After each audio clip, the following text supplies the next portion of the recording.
set to go, guys? It's the bewitching hour.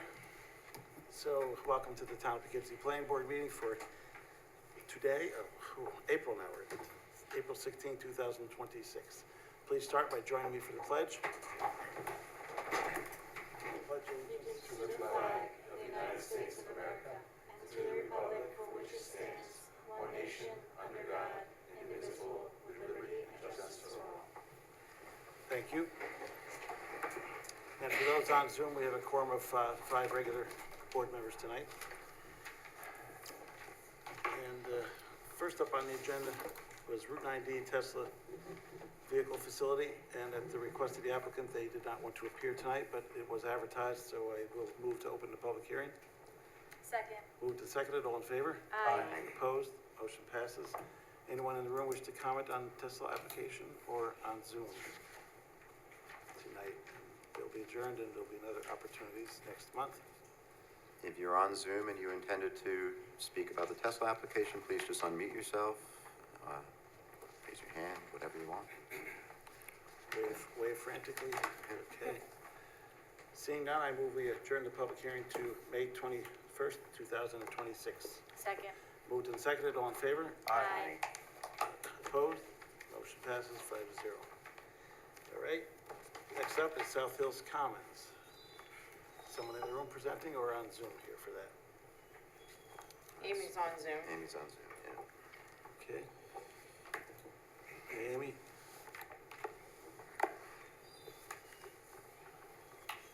Amy, you're still on mute. Are you ready to present for South Hills?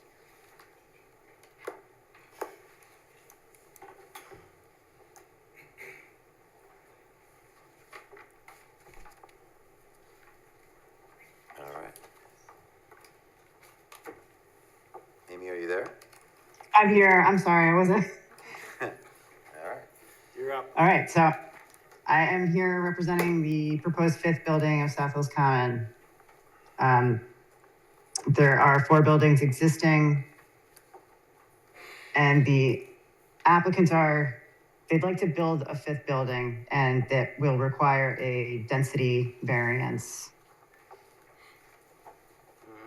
Do you have something to share on your screen? What the plan? I do. I wasn't exactly ready. I was expecting to go second, so give me a second. Okay, yeah, the first applicant decided to not appear tonight, so. Okay.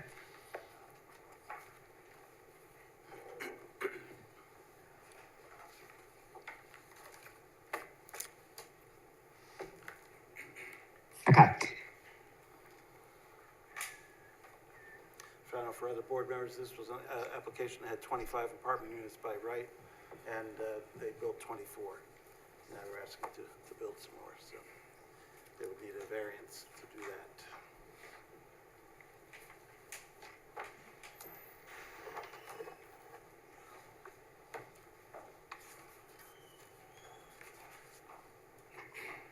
Okay, so this is the existing site. These are the 4 buildings that are constructed. There's an existing parking area. There's stormwater subsurface structures in this area. The applicant had to install the sewer lift station for the 5 houses along 9D and Yep. 2 of the buildings on site. So that is in this area. This hatching, it just indicates that that's all infrastructure that is part of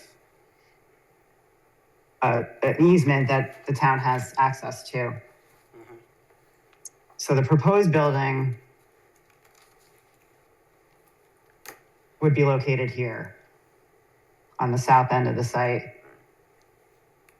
So this is the existing parking area now, and it would be extended to come out approximately 30 feet. And then the building would be built in this area, which is currently lightly wooded. There's also the area where there was potentially a wetland. The DEC has been out there and confirmed that there is no wetland there. Okay. So So water and sewer mains are already existing on site, so it'd just be a connection to what's already there. So this bold line here is the proposed limit of disturbance. We're showing snow storage. There is a refuse enclosure here, but that's not going to be necessary. They'll just add additional pickups if they need to the existing refuse enclosure. There is a landscaping buffer. That's what the cross-hatching is. So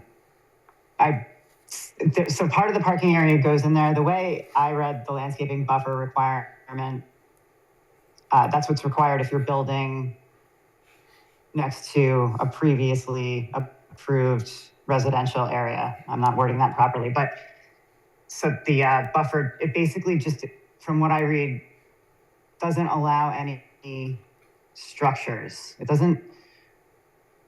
doesn't seem to apply to anything that would be on the surface, like parking areas or anything subsurface. Yep. Proposing bike racks. There are 2 EV spaces, parking spaces shown here. Currently, the existing, all 4 buildings are rented completely, and they have not had anything close to a parking issue yet. So I followed the same requirements we followed for the first 4 buildings for the parking areas, which I think was 2 spaces per 2 spaces per dwelling unit. So that would be another, and then 2 extra, so 2 ADA spaces, 2 EV spaces, and 2 spaces per dwelling unit. Are they all 2-bedroom again? Yeah, it's going to be the same exact building as the others that are there. The only thing different, the color schemes change on the 4 buildings. Yep. So, but it'll match one of the other buildings there. I did go out there today and check on the vegetation in response to the email the board received. Everything seems to be doing pretty well. I think there's one tree that may or may not make it, but right now it looks like it's trying. So it may take a couple months, but if anything that's there existing, if it's not doing well, I will have them replace it. Okay, yeah, that's a sore spot with the neighbors to make sure there's enough I screening. know. Yeah. All right. So everything else, the lighting, fixtures will match what's there. Everything else will match. The mailboxes will be the same. The appearance, it'll completely match what's previously been approved visually. Okay. All right. Okay. Thanks. So it's another 6-unit building. Yeah, it's another 6-unit building. It is ultimately the density of this site as compared to the density of Chanticleer, which is directly north of this parcel. The density of Chanticleer is more dense than this would be if the 6 additional units are built. And I know the locust crossing variance was granted based on that the proposed density was less than what the existing density is. All right. So Well, you have to. based on that, You'll need the zoning ZBA board. eventually to see if you can move forward with that. All right. Thanks for the presentation, Chris. Sure. Great, thanks, Amy. The application is on for its first public hearing this evening. It's also on for seeker review, amended site plan review, and architectural review. For seeker purposes, it is an unlisted action. Subject to coordinated review, the planning board declared their intent to serve as lead agency on September 18th, 2025. To date, no objections have been received. Amy noted we did receive the JD review, for what that's worth now, at this moment, from DEC, that there were no concerns about wetlands on the property. And there is a density calculation that does need to be calculated. It does include certain specific criteria that includes wetlands, floodplains, things like public improvements, which, for example, are roads, sidewalks, stormwater management facilities, So there was just some question about the acreage. I think we don't have to get into that level of detail right now, but I think it's something that we can talk about offline and just refine and make sure it's actually accurate. In the calculation, we want it to be fully representative of the correct acreage. Therefore, it's clear what the density variance is that you would be seeking from the ZBA. I know that we had gone back and forth, but I think there was just still some confusion about what we had talked about versus what was on the plans versus another sheet in the plan set. So again, I had talked to Andy, Bobby, and I think, we can just sort that out offline. So yes, it will require a few variances. I know you brought up the landscaping buffer. Again, this is something we could probably review offline at a staff level with our zoning administrator, just to ensure that we have the correct direction forward in terms of the requirement for seeking a variance for that. This board may want to ask about the landscaping buffer that did come up in September when this application was first before you, if you want to talk through any of your concerns or comments. Yeah. About screening or otherwise. We also just want to make it clear that in the event that there's any removal of landscaping that's existing that you spent hard time putting in, quality time putting in and going over with staff repeatedly, we want to make sure that any of that's removed as a result of utility work is replaced in kind, and then any additional buffer, again, we would be reviewing before the board. Just for the board, parking, we took a look at the parking. I think it's pretty good. The counts are pretty good without being like overzealous. The applicant has to consider ADA parking requirements and also EV parking requirements. This board does have a lot of purview when it comes to proposing EV. But the applicant has preliminarily proposed 2 parking spaces. That said, there are ADA requirements that go with EV parking as well, so they have to adhere to those. So not only does the ADA parking for each building access entry point have to adhere to building code, any proposed EV parking has to have an accessible space as well. So that will also have to be reviewed by the building department. Ironically enough, the building department had no comments on this application this month, which is interesting because in the prior review, the prior building inspector that reviewed that plan required certain levels of entry for the ADA. Maybe the code has changed, but we need to get some clarity I know on that. for the EV parking, they usually put one 2-stalk thing, so that one serves an EV handicap space and the other one serves a regular But space. just for the standard EV parking spaces, again, in the prior application review, there was a requirement by the prior building inspector that for each building entry point, there was to be a accessible entrance. So if there's 2 entry points into the building as proposed,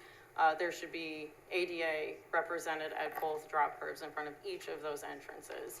Okay. So we might have to just review that. Maybe like I said, the code has changed. Maybe it's a building inspector. I can't speak for them. So we'll review that with them and get some clarity for the applicant. So at this point, again, application is on for its first public hearing. We did receive a set of written comments from Ali Bob. They have been distributed to the planning board for their review and consideration. And we are recommending we open the public hearing, adjourn it at this point, and defer action with comments. And hopefully we can just maybe meet with the applicant offline to go over any outstanding comments before they make a resubmission. All right. Thanks, Kristen. Engineering. Yeah, so I won't go through all of our comments, but the project will require the original project had a SWIP, so with this new development, they will need an addendum to that SWIP. I think Amy had intended to submit a SWIP with this application, then we didn't realize that it was missing until it was too late. We did get it, but it was not in time for us to review it, so there's one been prepared. We'll have to review it for the next time around. But we will be looking at that. A will serve application to Tri-Municipal. Amy provided that to us. We'll look at that and try to get that to the sewer commission for the next meeting, so they can review that. And then we have some other kind of site plan related issues that need to be taken care of, but I don't think anything that's too significant. I do think eliminating the refuse enclosure and using the one that's there is probably a good idea. Yeah, I was going to suggest moving it at the very least. Yeah. It was too close to the houses. Yep. I would Yeah, I don't think they're hauler, I think the hauler actually said like, we're not we're not picking up from two locations on the same property, so. Yeah, Okay. yeah, so, That solves that then. Yep. All right, thanks, Andy. Oh, I did have one question here with it was Ally, I think she was, some sewer work had to be done on her property, when the previous buildings were done. Right. Oh. But now there's a new pump, so nothing more has to be done on her property? Is No, that- nope, no, No. it should all be on their property. Okay, so just wanted to verify that. Angie, they didn't remove the existing lift station, did they? Or the old lift station, or? Yes, they did. Oh, okay, well, okay, So now the new pump station's on the apartment complex property. Yeah. yeah, they won't have to do anything on Ally's property at all. Great. All right, at this time, I move we open the public hearing. Second. Moved and seconded, all in favor? Aye. Opposed? Motion passes 5-0. Let's see if anybody wants to comment on this tonight. See no hands in the room here. Anyone on Zoom wish to comment on the South Hills Commons? We have quite a few people on Zoom, but I don't know if they're here for this or for something else. We have some other projects as well tonight. Yep, so I guess not. Okay. Seeing none, I will mention that we did have the one public comment letter. She wasn't able to be here from Ally Bobson, so her concerns are the traffic and the landscape screening and the sewer question, so I think that's resolved. And that letter goes into the file as well here. All right, this time I move we adjourn the public hearing to May 21st, 2025, is that 2026? Is May good for you? Are you ready to? The 23rd, you said? Is May 21st good for you, or do you want 21st, yes, to, okay, you got an extra week this month. that's what I heard, yeah. All right, May 21st, 2026. Second. Moved and seconded, all in favor? Aye. Opposed? Motion passes. You want to Thank you. do the deferral? Oh, Let's see if the board has any Oh, comments. yep, sorry. Hang on, Amy, don't leave. All right. I'm not sure leaving. The board might have a few comments. Peter, I'll start with you. Question for the town engineer. We have an area of disturbance of 40,836 square feet. Why isn't a SWIP required? It is required. Okay, so can you just briefly explain the difference between a SWIP and a SWIP addendum? I mean, it's really the same thing, it's just Okay. modifying the Good, original one. Good, okay, Yeah. I'm good. We have a letter here from a neighbor concerned about the screening. While there were landscaping and buffers intended to help mitigate these issues, she's talking about the screening here, the plantings. They have not been consistently maintained due to not adequately address privacy concerns. When I visited the site, I was really shocked at the poor quality of the plantings, A and B, the scarcity, the paucity of the planting. I'd like to revisit, that site plan and determine concretely that what was proposed has been executed. And I want to be certain that going forward, that if it wasn't lived up to, that it doesn't happen again. I know they added additional landscaping after the fact as well. And a lot of it was arborvitae, so I don't know if deer have gotten to some of Yeah, it. there were arborvitae, they're about 3 feet tall. And it's Oh, I have not what we Peter, intended. I have pictures that were, when were you there? When was the last time you were here before the board? Was it last fall?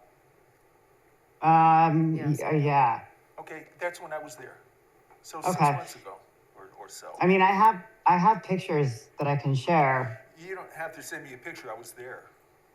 No, I mean, I want to show the board and not put it on record because they actually, I thought they looked pretty good. I'm talking about the southeast corner of that project. Now, I'd be very surprised.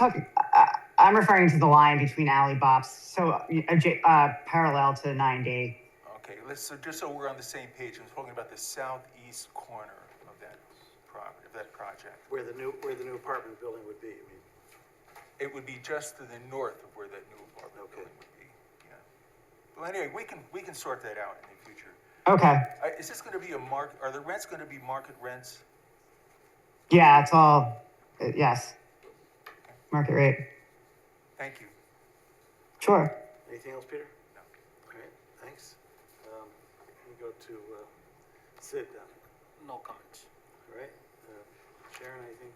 Yeah, I have a question. When this first started, was it applied for a 5th apartment building and only built 4? No, it was, they were limited to, by the lay of the land, they were limited to 25 units. So they decided to build 4 6-unit buildings, so they have 24 apartments. So now, to get another 6 apartments for a total of 29, it would be, they'll have to go to the, is that right? No, that's right. Well, no, they only built 24 there, so it would be So it'd be 30. another, So it's gonna be Right. 6, 30, so it'll 30 be total. 30. So that exceeds the 25 requirements, so they'd have to go to the ZBA to get a variance for that. If the ZBA approves it, then we can move forward, otherwise. Okay, so is this lady the only one that is getting heavily bothered by all the traffic and the building and being on Yeah, the she's property? that first house, like if Amy, can you bring your Site plan site up. plan back up? Yeah, thank you. yeah. Got you. So she's the first one going in? Yeah, so, Right, so therefore, she lost woods on the back and the side, so that's, yeah. so it's, She is this house here. the fence was Yeah. put. And this is, so there's an existing sewer easement that, the sewer lift station was in this corner. So she had an easement on her property going to the lift station. The applicant installed a new lift station, which took all of the sewage from the 5 houses along 9D and got the sewer lift station off of Ally's property onto, it's on the apartment property now. So that was part of the reason what's driving them to request a 5th building is that they had an unforeseen expense of that lift station, which was pretty heavy. They didn't know that until the building was constructed, that they were going to have to put that in. So they're trying to recuperate some costs. But that did alleviate a problem for the town because the lift station on Ally's property was Very old. it'd been around a while, so it needed to be retired. So there's less incursion on her property now, but she's also concerned about the landscape screening. Yeah, so I mean, they did add, we had these, we had all these trees located, survey located, and the as-built was provided prior to the issuance of the CO for the 4th building. So everything was installed. I was there today. I thought everything was doing pretty well, with the exception of 1 or 2 things, 1 or 2 trees. But that's what all the black dots are, where trees have been installed, planted. So there's a lot of plantings, but they're not all real tall yet. Yeah. So that's, Well, actually, when they went back and did the second round, you know, we met with Ally out there and we all agreed on how to stagger the trees, and they put in taller ones. They put in, I think they were like 4 and 5 feet high at the time of planting, but that was the end of the season last year, so. we'll see how they're doing this spring and look to move forward. All right, anything else, Sharon? Okay. That's it, All thanks. right, and Nicole? Amy, quick question. Are you taking out any trees to do this new development? I had proposed to relocate trees for the refuse enclosure, but now that that refuse enclosure is not an issue, I don't think we're gonna have to do that. Maybe 1 or 2, they'd be relocated if they have to be as close to where they are.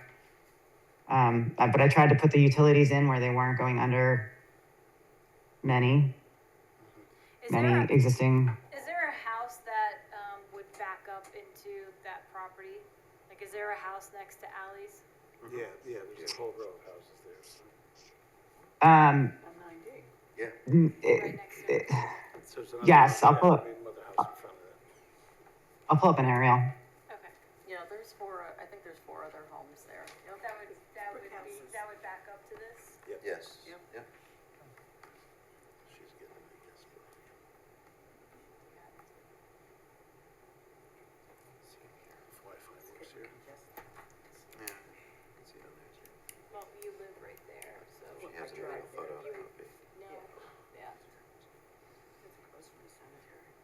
absolutely.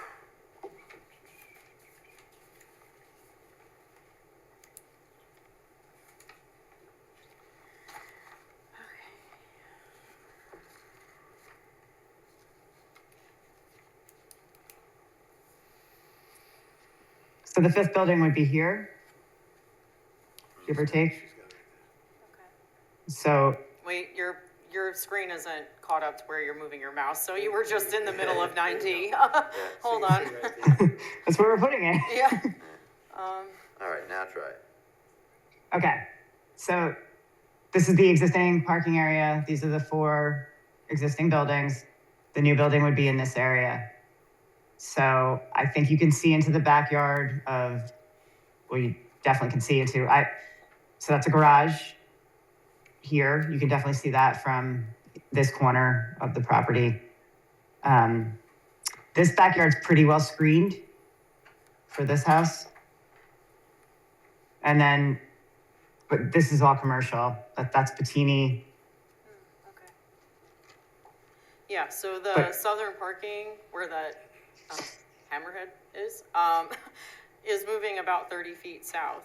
So the building is right, so you're extending that, so the building may impact, you're gonna have to do some tree removal, I think, down there. So, just. Yeah. I think, just to get back to Nicole's question or comment.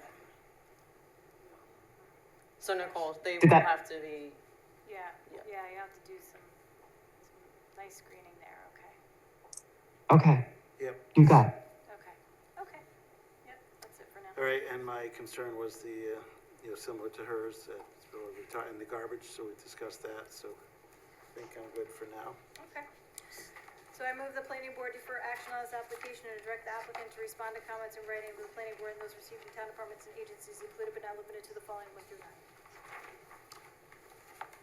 Second. Moved and seconded to defer, all in favor? Aye. Opposed? Motion passes 5-0. All right, we'll see you next time, and Thank you, Amy. good luck. Thank you.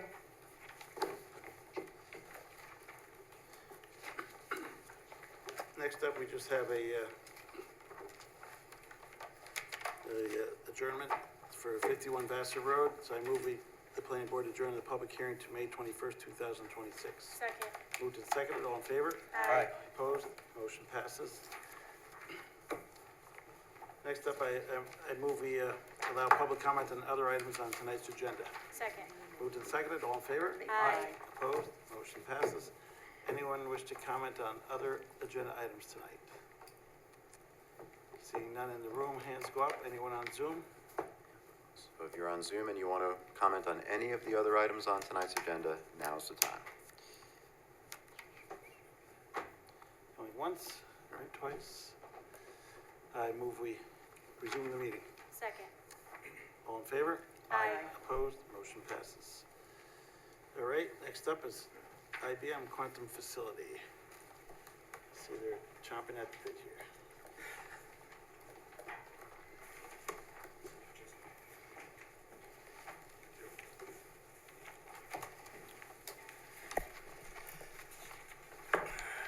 Hey, good evening, everybody.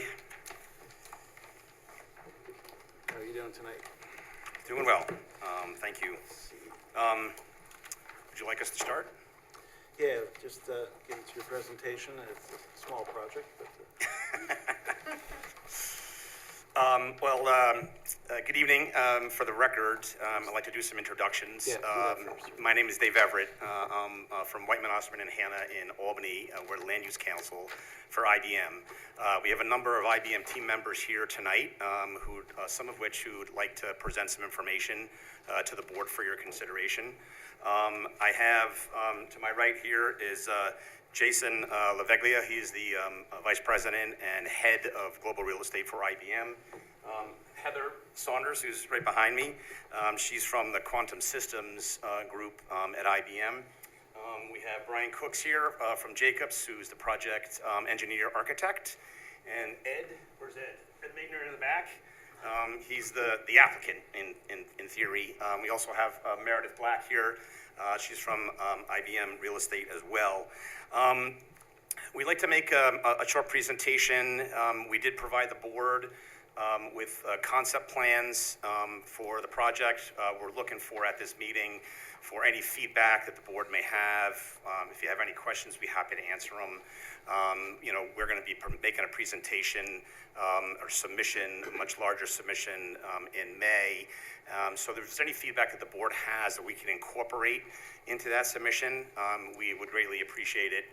We did get a lot of comments from the board as consultants. We greatly appreciate that.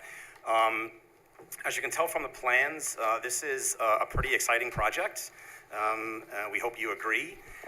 It's a substantial expansion of IBM's current quantum computing assembly and quantum operations on the facility. It represents a substantial investment in the IBM campus, in the town, as well as the Hudson Valley.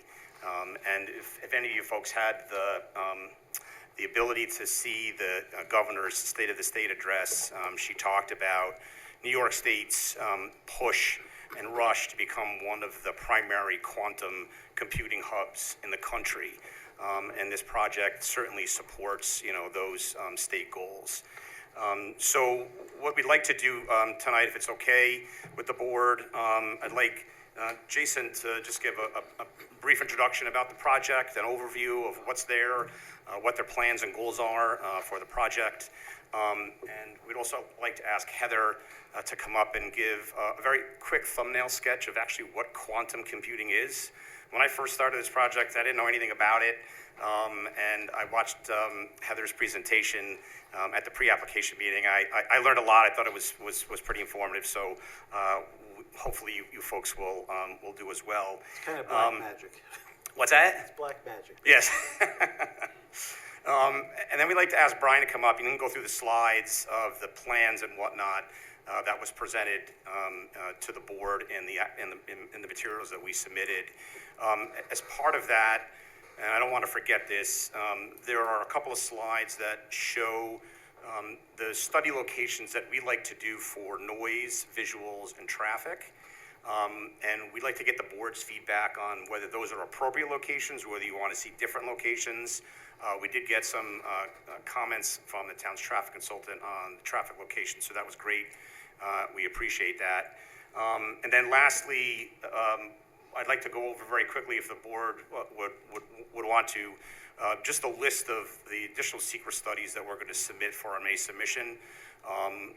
This is a large project. There's a number of issues. We're going to submit a number of studies, probably some studies that you don't typically see in applications. We just want to review those with the board and make sure that, you guys are cool with kind of what we're doing there. So with that, I'd like to turn it over to Jason. Sure. Thank you, David. First of all, again, Jason LaVeya, head up real estate for IBM. And I want to echo Dave's comments about the appreciation that we have for you.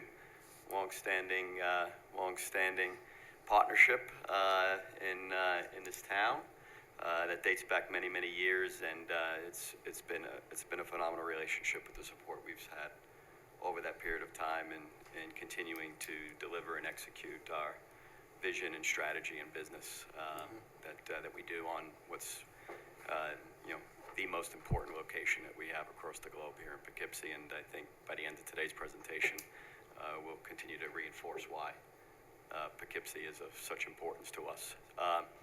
So as explained, we were looking to do an enhanced modification of some of the uses that we have on what we consider, we refer to as the southwest corner of the property.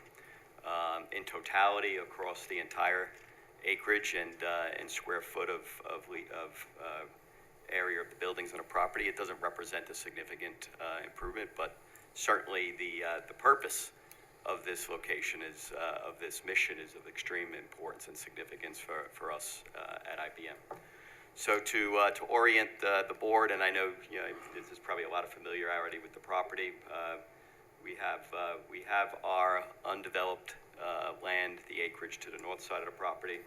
We're in the process of conveying that to the town. We have what we refer to the north side of the campus, which you'll see on the screen as kind of the first hatched area, kind of square in shape, that's below the undeveloped property. And then we refer to the south side of our campus and all the way to the southwest, which you see in orange is where we would be proposing this development. Currently, there's 2 existing buildings that partially would be underneath the proposed footprint. We refer to those as buildings 414 and 415. This proposal would result in a demolition of those 2 buildings, building this new facility, and throughout tonight we'll explain why we need to construct a new facility and an expansion beyond the existing footprint that those two buildings comprise. I mentioned the significance of this development. It's really the technology advancements of quantum. We've been in quantum for many, many years, and Poughkeepsie's been the epicenter of that, and our objective here is to continue that investment and that commitment at this particular location, not only for obviously IBM and as David said, the importance it is to the state and even beyond the state from a country federal standpoint. We certainly want to win the race in quantum, and we believe IBM is well positioned to do so. The town also appreciates the continued presence and that growth, for sure. Well, thank you for that, Carl. Our facilities, really allow us to bring the assembly process, and that's going to be the core mission here. As we look to advance the commercialization of quantum, we're going to need a facility that will allow us to take our chips that are manufactured in Albany today, bring them down into Poughkeepsie, and begin to assemble quantum systems that we would ultimately use. Those systems, we'll test them, we'll do quality assurance on them, and then we'll transact them with the clients of IBM while having a set of systems on our campus where we continue to learn, educate, improve upon the technology, and host IBM and other client mission. To help us through this process, we have engaged professional consultants that David referred to today with his firm, as well as Langen Engineering, Jacobs Engineering, and others that may not be represented here today, but I think over the following and subsequent meetings, we'll make sure we make all those necessary introductions. So I'd like to turn it over at this point to Heather, who's one of our leaders in our quantum business, and she can share some details on the significance and the importance of quantum. So thank you. Thanks. Thanks, Jason. Thank you, Jason. So my name is Heather Saunders. I'm, as Jason said, on the leadership for our quantum computing group, specifically focused on how we scale the technology into the future. And so it's helpful, I think, as we're understanding why quantum, to get a little bit of a baseline for what quantum is. And so I'll try and keep it fairly high level, but understand what it is that makes quantum so important to IBM, and then also that correlate, to the US and then globally. So IBM Quantum's mission is to bring useful quantum computing to the world. And so I'm here to tell you what we think makes quantum useful, why it's useful to the world, and how we want to actually enable people to utilize this technology to solve new problems.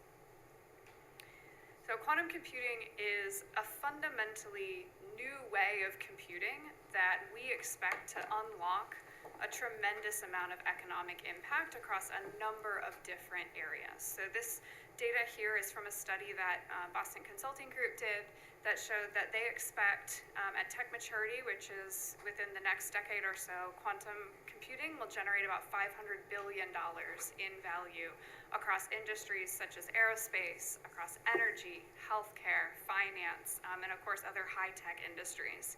And the reason that quantum can do this is because it solves problems in a different way from the computers that we use today. So the fundamental building blocks of computers use a certain type of math called Boolean algebra, and quantum computers use a totally different type of math that's founded in quantum mechanics. And because they use different ways to solve problems, they can solve some problems better than classical computers, and they can solve some problems that classical computers can't solve. Now, the opposite is also true. Classical computers can also still solve many problems better than quantum computers, but by bringing the two together and seeing now we have this new tool in our toolbox that solves problems differently, what are the problems that we can solve in a different way, whether that's faster, whether that's more accurately, whether that's at a lower cost, and how can we utilize now a broader set of computing tools to move all of our technology forward. And that's where we really start to unlock this value. And that's what we mean by useful. We want computers that can actually help people across these industries solve problems the same way that IBM has been building mainframes and other computers to help businesses solve problems. And IBM is well positioned in this field today. We currently, out of the landscape of quantum computing startups and companies, lead in deployment of quantum systems. So here you can see a number of different images of what a quantum computer looks like. So we have computers here in Poughkeepsie now. As Jason said, this is kind of the epicenter of our deployment for quantum computers in the US. We also have a few in Germany. Those are the IBM hosted computers, but we've also deployed a number of computers across different sites across the world.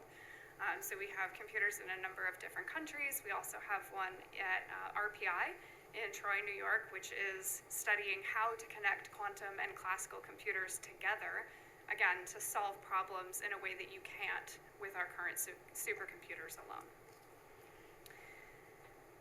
And I wanted to explain a little bit about the kinds of problems, just to give a landscape. So this is a subset of some of the partners that IBM has worked with to enable them to start exploring what are the kinds of problems that can be solved by quantum computers. And so we see a lot in the area of materials and in chemistry, which is why you see Boeing here. They're working on corrosion-resistant materials for airplanes. You see Cleveland Clinic. They're working on molecular simulations for medicine. Similarly with Moderna. So all of these sort of materials and chemistry, how do atoms interact, those are some of the things that quantum computers are really good at solving. And then a little less, well, if you understand quantum mechanics, maybe a little bit less obvious is the optimization piece. So another area where quantum computers excel is in solving these kinds of problems where you have to optimize for a number of different parameters. And so we see a lot of interest from finance for optimization. We see a lot of interest from logistics companies. So E.ON is a large energy company that's studying logistics optimization. And then you see Vanguard. We've also got HSBC, and they've started to look at how can, again, they use this new tool, this new type of problem solving to look at their problems differently and approach them in a way that they couldn't before. And as Jason said, we've been in Poughkeepsie a long time. We see this as sort of the next step of what we've been delivering from a computing power perspective from IBM. We've been here for over 80 years of innovation, and we really want quantum to be that next step. So we have this picture here in the bottom right is in that southwest corner as well in building 3. One of our quantum systems that's running today in Poughkeepsie, running client workloads and solving problems. And we want to continue this in our new building by scaling to that next level of systems. And that next level of system is why we need our manufacturing facility, because the systems get a little bit more complex, a little bit larger, but also a lot more powerful and able to solve really interesting problems. And I have a render of what it is we are going to be building out of that facility. So this is a render of the quantum Starling system. They're all named after birds. So Starling is is what we will be making in our new facility, and this is a large-scale system that we already have a lot of interest in that size from some of those clients that you've seen that have mapped their problems to these systems and said, we think that's going to be really impactful for our business. So thank you very much for your time. I'm going to pass it on now to Brian to talk a little bit more about the details of the project with that background and context. So, thank you. Thanks. Thanks, Heather. That was great.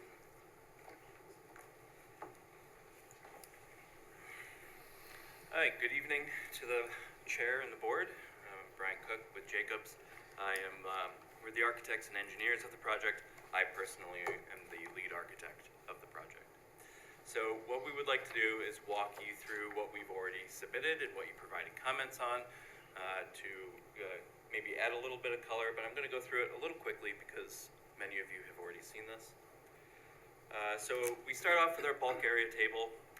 and also showing the different aspects of the zoning compliance that you can see with all the check marks that we are maintaining setbacks, landscape buffers, the overall height of the building, and are under the overall bulk allowance for the site. We are also removing some parking in some hardscape and impervious areas. We'll be transitioning that to landscape. There's no new parking added to our facility. We are just dedicating some of the existing parking that's on site for this, the new building. Jason already talked about this briefly, but just to hit it again, we have the most northern parcel, which is being conveyed to the town currently, the north parcel for the actual campus in blue, and then the southern parcel in red, which we are putting our new building within. This is the existing southern half of the campus, and this is showing our current limit of work and including contractor parking for the duration of construction. This labels buildings 414 and 415, which Jason mentioned we're going to be coming down in order to get the space to build our new facility. This is our new facility as proposed in the submission. You can see the generous landscape buffer there along IBM Road, which is a public right-of-way, and then transitions into River Edge Drive, which is IBM Road. As Dave mentioned, this is one of the slides that we would like some comment on. So this is showing both the traffic impact locations, which we have received some comment on in the yellow circles, the visual impact study locations in red, and then the noise impact locations in the cyan, which we're paying attention to the closest point for the residential parcels down on the south, making sure that we're going to be hitting the decibel levels as it both crosses their property line as well as at window per the town zoning. This is our standard traffic flow. As you can see, it does not change any of the ingress or egress from the facility. We're not adding new driveways, but we are slightly modifying how internal traffic responds to this building, making the southernmost exit or entrance and exit for employees remains the same, but it would only be truck egress, where all truck ingress and visitors would happen up in the north, so it can be inspected at a guard booth. Guard booths are there today. We're looking to revamp those and make them more useful and brought up to today's standards. We met with Arlington Fire. This is the outcome of our conversations with them. So again, emergency vehicle access remains unchanged. And the shaded red areas around the facility are their firefighting access facades. We walked through where fire department connections would be for them, as well as making sure that we are appropriately planning for the 81,000 pound WB-40 fire truck that they currently have. Zooming in a little bit, so again, plan south. This is our illustrative site plan. This is kind of establishing a kit of parts. We're not to the point of having a finalized landscape plan yet, but these are all native species that are drought tolerant that we're looking to utilize throughout the facility and be able to design within these parameters as we move forward. You can see that on this next slide, actually I will comment here. One of the comments we got in about what are the cyan boxes on our building, those are establishing roof heights from the point of entry, just so you can understand the undulation of this roof, as it's hard to tell from a 2D plan. Zooming in on the existing parking lot to the east of our building, what we are depicting here are dedicating these spots for the quantum facility full-time employees. The areas shaded in blue are our handicap spaces, and the dashed blue outline are where we are proposing to do vehicle charging stations. Again, the one vehicle charger for 2 spots, and you can see it overlaps appropriately into the handicap vehicle spaces, so that we're maintaining not only the vehicle charging for the accessible spaces, but also the standard spaces. Great. Here's one of two initial renderings of the building. We are trying to make this similar to how cool Heather's quantum computers are, and we are trying to make a building as cool. So it's fitting in with the kind of the design ethos of the Starling systems, metal panel, some glazing. As you can imagine, what's going on inside, we don't have windows all over the place because there is sensitivity to people being able to see into the process.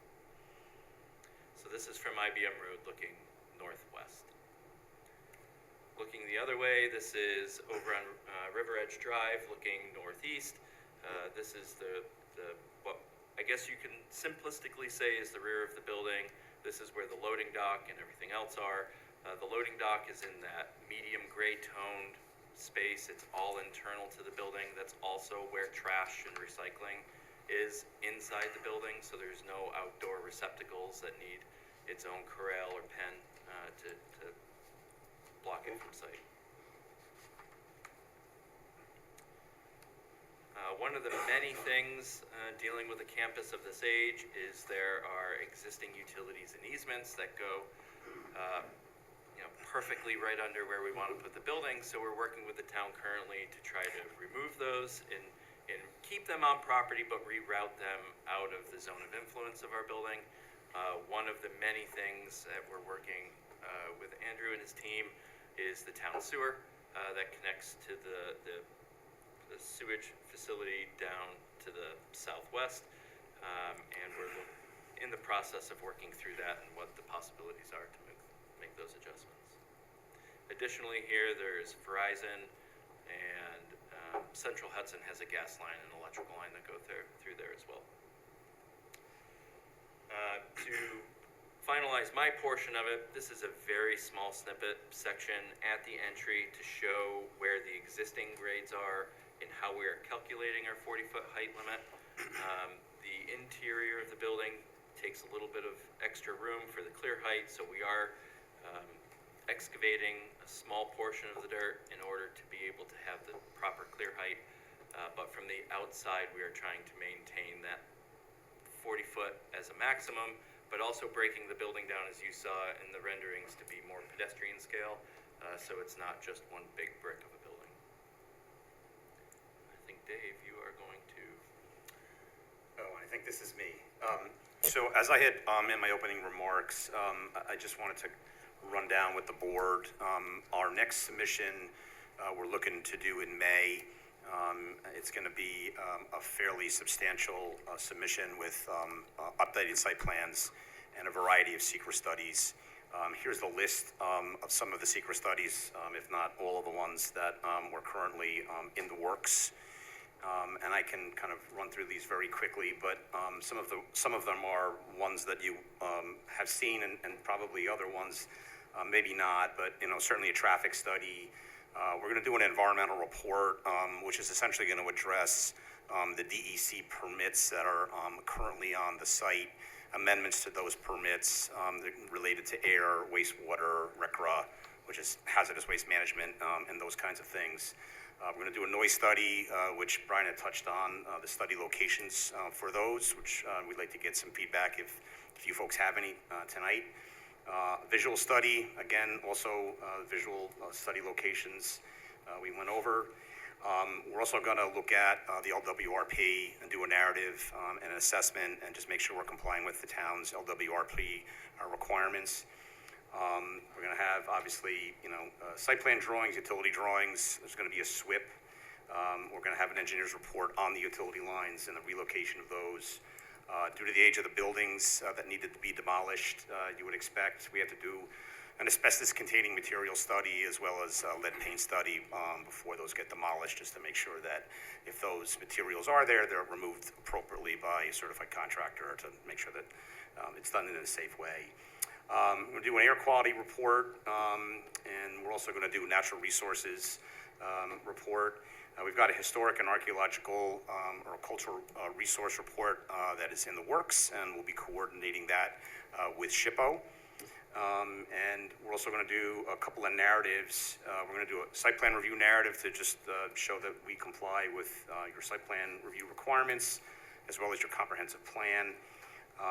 We also are going to do what we call a SECR narrative, where we go through the legal criteria in the SECR regulations and discuss why we feel the project meets each of those requirements. That'll be included as well.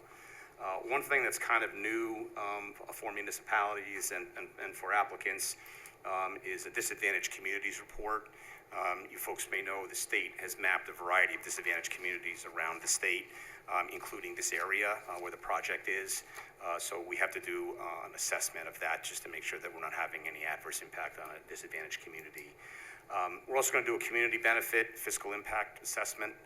And lastly, the Climate Leadership Community Protection Act is also kind of a new thing.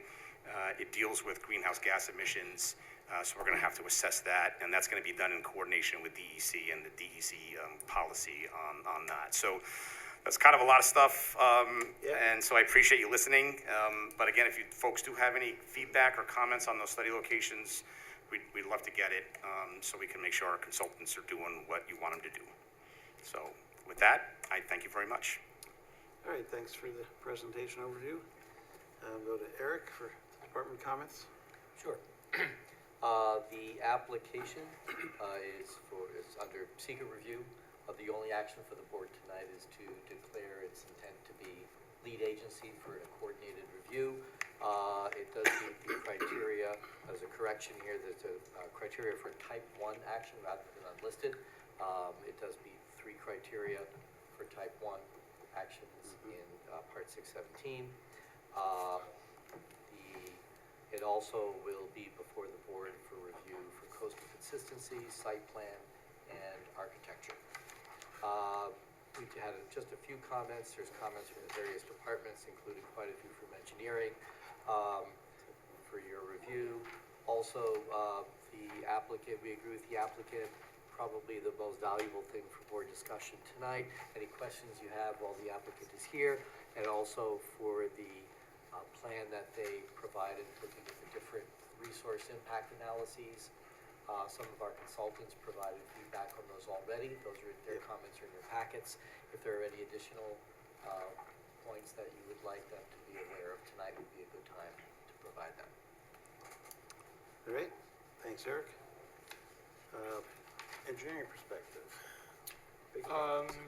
Sure. I mean, I think the applicants have hit on most of our issues and concerns already.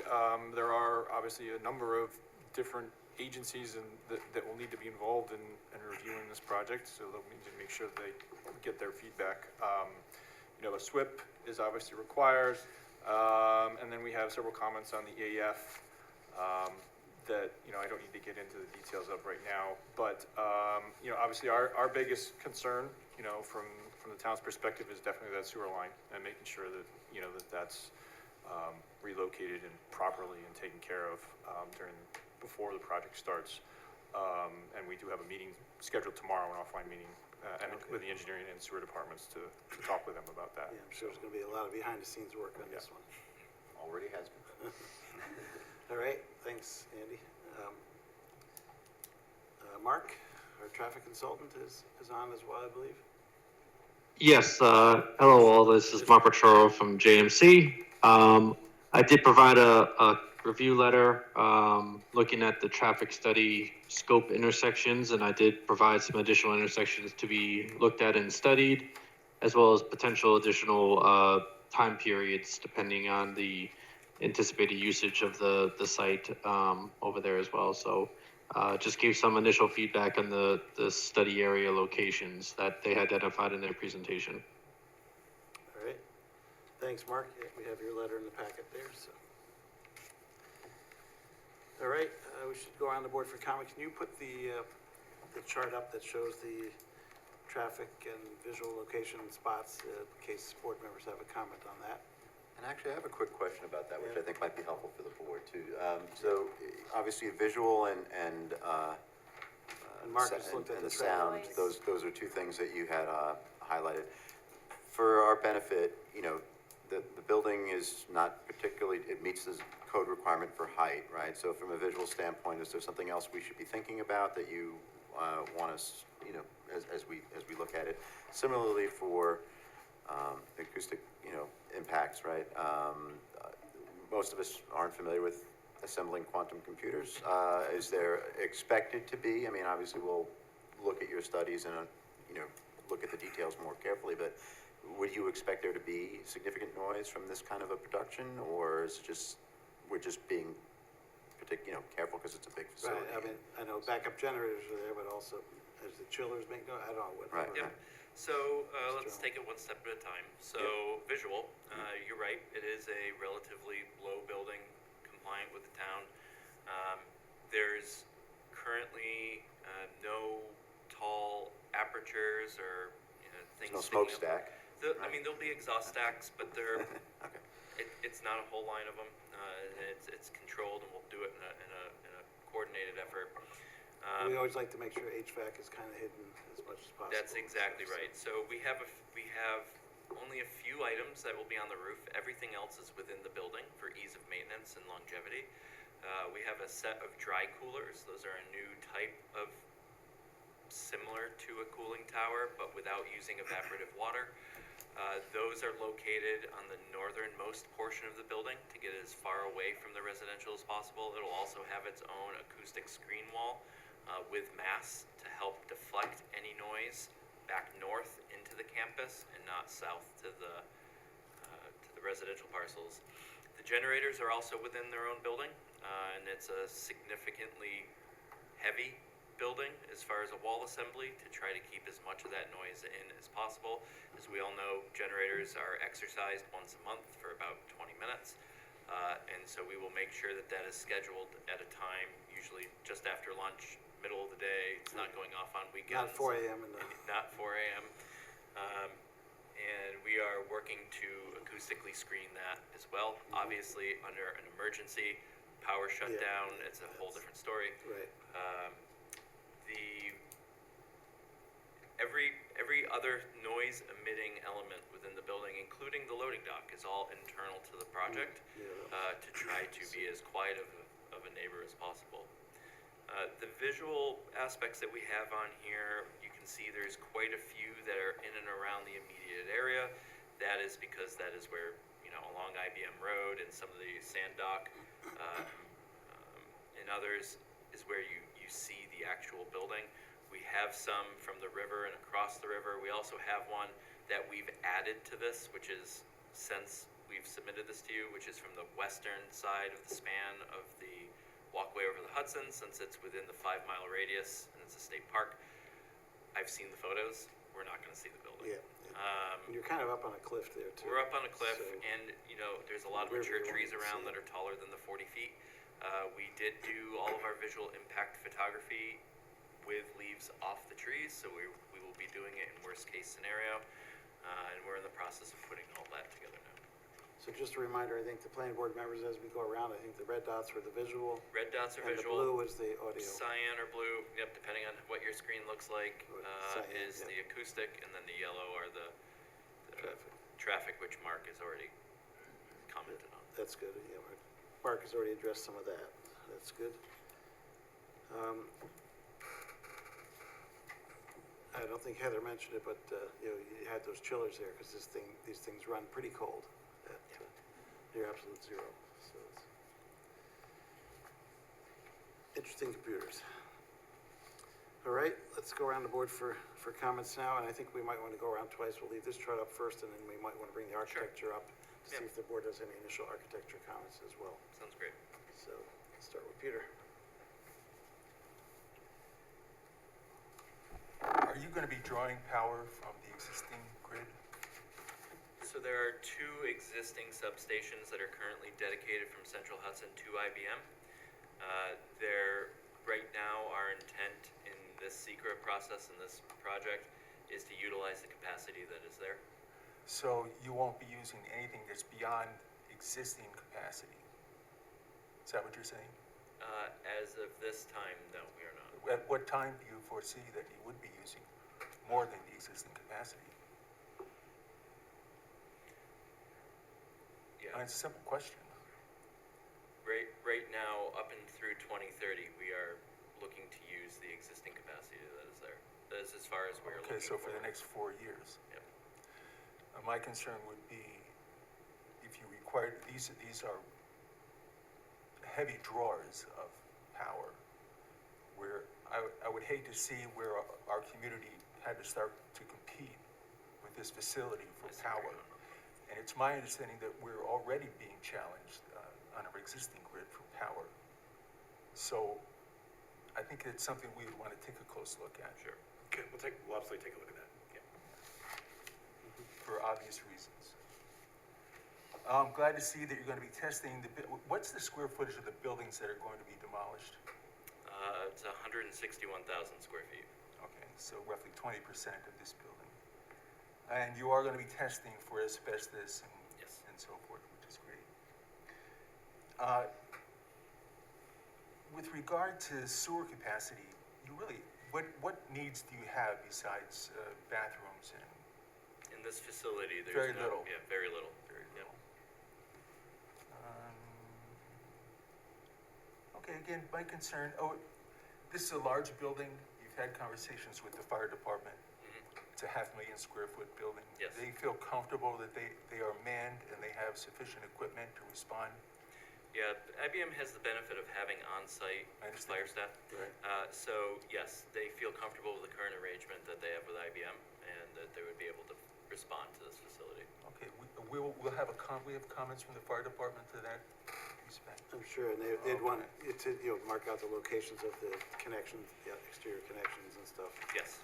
Yep. Again, like a concern that I have, and I think it's something that we have to take a close look at, again, is our power grid. And to what extent this will impact the power for the rest of our community. I know a lot of facilities like this are designing and building their own power plants. Is that something that you've taken into consideration? No, I think it's important to reiterate that this is a manufacturing building with Yeah. very limited production space. This is not what you are thinking in your mind. It's a Okay, good. manufacturing building. Good. Asked and answered. I just want to be certain that after 2030, that we don't look back and say, this is a problem that we should have addressed. Carl, if you don't mind, I could kind of add to that, Peter's comments about electricity demand. The town currently participates in a program where if Central Hudson knows that there's going to be a high demand, all of our facilities equipped with generators are turned over to generator power to reduce our load. Maybe that's something that IBM would consider if they have generators capable of running their facility during those types of Well, situations. apparently there is a building, a 36,000 square foot building dedicated for generators. But how do we calculate, at what point are they going to be required? I just don't want us to be out on a limb. I'm pretty sure IBM has, Central Hudson has IBM on speed dial already as far as power draw and Right. when there's a critical thing going on. Maybe a lot of computers on the test floor, et cetera, the mainframe stuff that goes on already. Well, I think we should hear, I just think we should hear from Central Hudson and maybe get their side of the equation. Yeah, and we are in contact weekly with Central Hudson with this project. And we should be too. Sounds good. Anything else, Peter?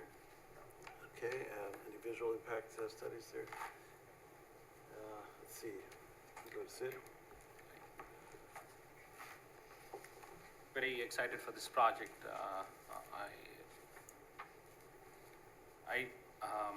There were many of my friends who left, who had to move away because of the jobs which went away, but good to see that IBM is bringing back work, which would boost the economy. Question what I had is regarding this facility. Is this facility primarily a facility that would be used for assembling different components to make the quantum computers, or is there manufacturing happening on site? It's assembly and manufacturing on site. Okay, so if manufacturing is happening, will there be any toxic material like disposed? No. No, not in this facility. Okay. that's all I had to, just making sure that if there are any disposals, how that would be handled.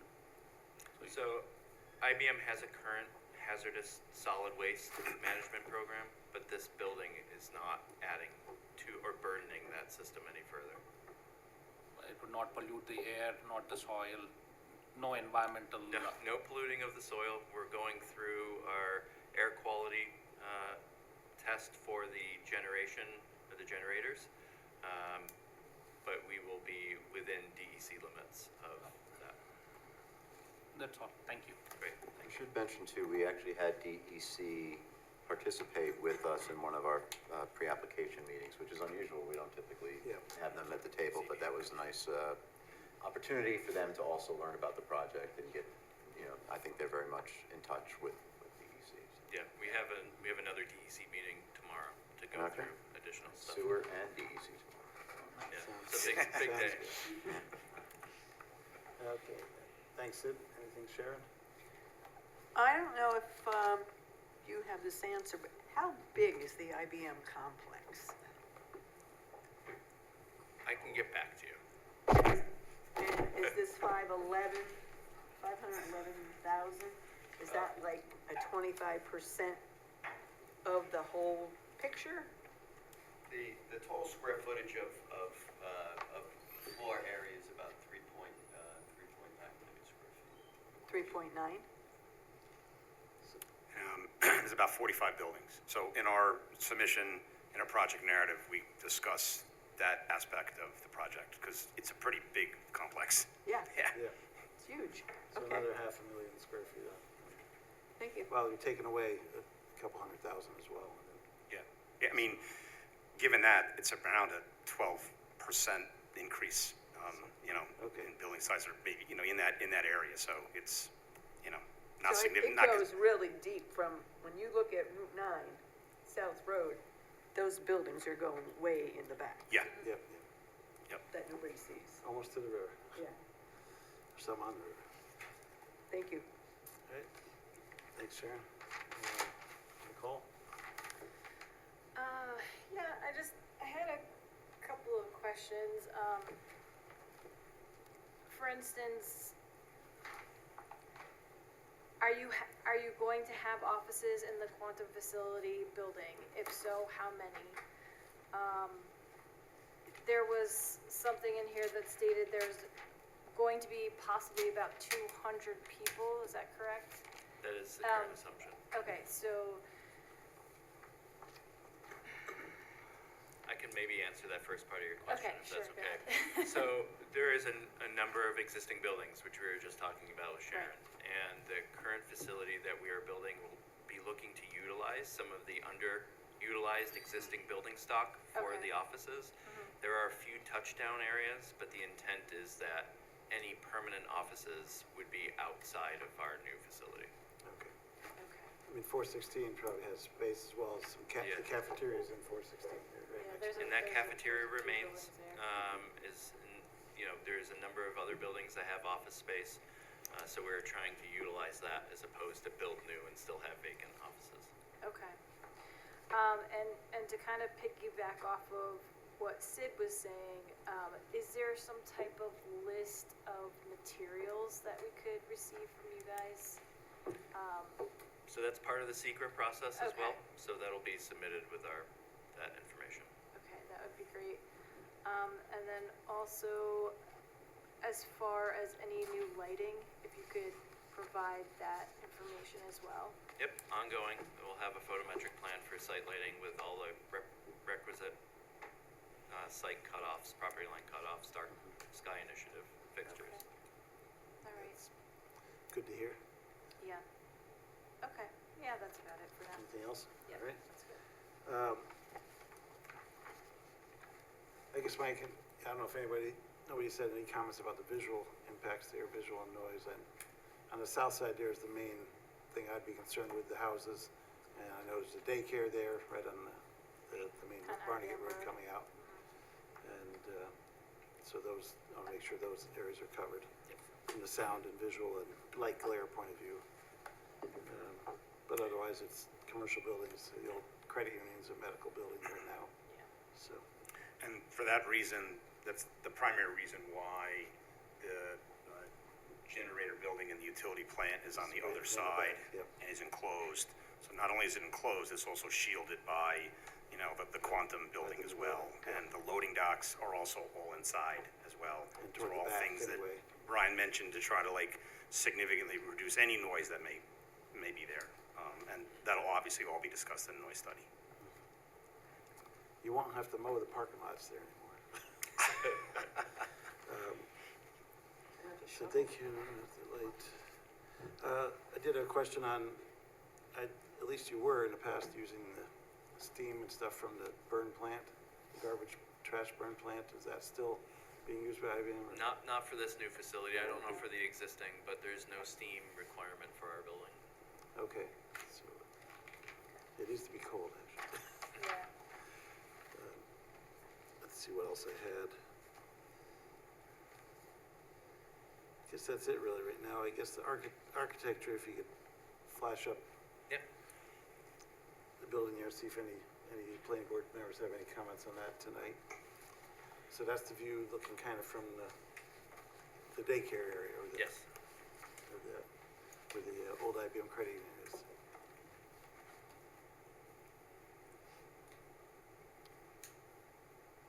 It'll be a big building. And as you say, you have security issues as far as windows and such go. We usually like to see windows on buildings, but this is back in the IBM site, away from most everything. Will not really be visible from Route 9, will it? Or From what? Not really. from Route 9, it won't really be visible much? No, and we do have a visual impact study right there at the corner or Okay. intersection of Route 9 and IBM Road. So you'll be able to see a little bit of it, at least in the winter, when the leaves are not on the trees, but we'll have that captured. I saw a lot of light and a lot of landscaping on the plan, so that's good to see. Andy? I just have a comment. There's a perimeter fence indicated on the site plan that's not really reflected here. What type of perimeter fence are you So it's anticipating? an anti-climb, anti-dig, and you are finding the artistic license in this rendering. We will have it in our updated renderings coming out. At this time when we created these, we weren't sure of where it was going yet, so it'll be in the updated package. And how tall do you think the fence will be? I think it's an 8-foot fence. Okay. Along the road? There's a small portion, it's just enclosing this building, so there's a small portion along IBM Road, about to where the front of this car is in this rendering, and then it cuts across our property towards the existing buildings.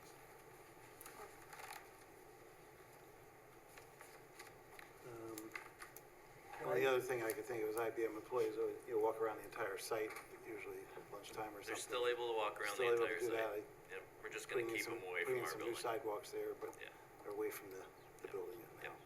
Okay. I saw a sidewalk on one of the renderings, so that's good to keep that pedestrian flow in mind. Anything else from board members on the architecture? I think there is a way to provide fenestration with an interior corridor that would still protect the inside of your building. I mean, it's still early. You know, we're gonna take another look at that, but I think actually there are other buildings on your campus that accomplish that same, they have corridors with fenestration, but with no penetration visually into the building and the interior of the building. Might just ask you to do something, not to a great extent, we might ask you to just break up that wall every once in a while where it wouldn't jeopardize your privacy. Sure, we'll take that under advisement, thank you. And the glass wall thing in the front there, that's part of the entrance or something? Yeah, that's well, compared to the size of the building, a small lobby where hopefully Heather and team are giving really good press conferences to what's going on. I have a question. Any local contractors being used? All the local unions have been talked to and will be fully utilized on this project. Sounds great. Good question. They're all very excited. I'm sure. I bet. I have a question too. I reviewed the chiller pads and generator, all that on the south side of, was it Building 3? And so is the intent for those to remain throughout? Yeah, it's hard to tell in the scale of the plan, but just south of Building 3, just east of our building, you can see that it says mechanical yard not in contract. It's not done by us, but we are proposing to do a better architectural screen around that, since it is the front entry to our building, and incorporate that into the security fence or something else. Okay, and as part of that review, there was a discussion by this board, request for information about containment or anything in the event of an emergency, spill, whatever. So to just close the loop, is any of that being considered internal for the technology that's being proposed in this new building? So internal, there is no need, but there's very localized spill containment that happens within the containers that chemicals come in with and leave in. They're used for a very small portion of the manufacturing process. The generator building with the diesel storage will have secondary containment. Those tanks will also be double walled with leak detection. So we're going through right now with our civil engineers and trying to figure out the berming and everything else around that building to contain a potential problem. Okay, just thought I'd flag it for you No, now. that's great. The fence is going all the way around the road there. My civil engineer will be very happy you brought it up. Missed my call in fairness. He's hanging out with me. Yeah. Do you have any idea what, the color of the fence that you're looking at yet? That's something we. That we have weigh in not on. picked yet, Okay. no. Just some, we like to see something that blends in and not look, We agree stand with out you. as obvious. Very, So, very much so. The match fence, the color of the building is or not the whatever. important part of this project. Yeah, Yes, we yeah. agree. I know. But, all right. I think we're done for now. Everybody, any last comments? Thanks for the presentation and coming in. Thank you very much for the feedback. We gotta go Really for- appreciate it. Well, we Thanks. got a couple motions to do here. Yep. Move the planning board declare its intent to be lead agency to coordinate the environmental review of the proposed project as a type 1 action and authorize the planning department circulation of notice of said intent, a copy of the EAF and a copy of the application to the identified involved agencies. Do we have a second? Second. Moved and seconded for lead agency. All in favor? Aye. Opposed? Motion passes 5-0. Move the planning board defer further action on this application, direct the applicant to respond in writing to comments of the planning board and those received from town departments and agencies, including but not limited to the following 1 through 15. Second. Moved and seconded to defer. All in favor? Aye. Opposed? Motion passes. All right, thank you for coming in. Thank you. Thank you. Good luck with the project. See you back here soon, I'm sure.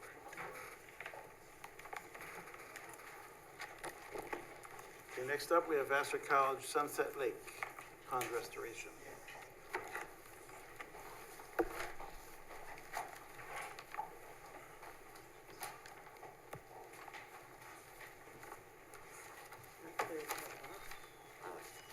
Clear out of work. Zoom also. And the Zoom. There's this cartoon years ago, so all these guys in the same, like, men in black suits walking down the hallway. And it's King from the Boston now. So it's either the T5, you or something going farther along with the copy.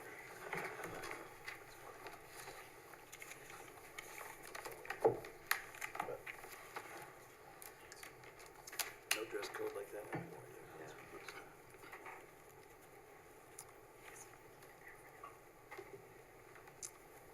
All right, Vassar, welcome. Good evening. Hello. For the record, I'm Tracy Shalafo with Tracy Shalafo LLC Landscape Architecture based in Danbury, Connecticut. And with me this evening, I have Mark Amler of Pristine Waters. And Pristine Waters is a pond dredging restoration company. All right.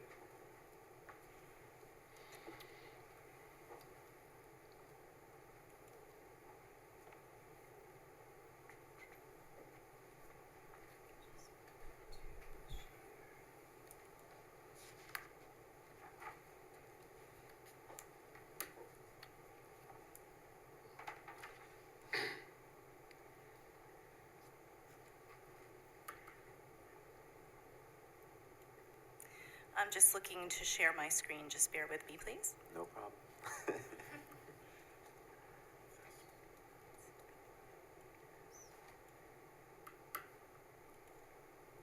Yeah, we see it starting to come up on our screen. All right, we see, yeah.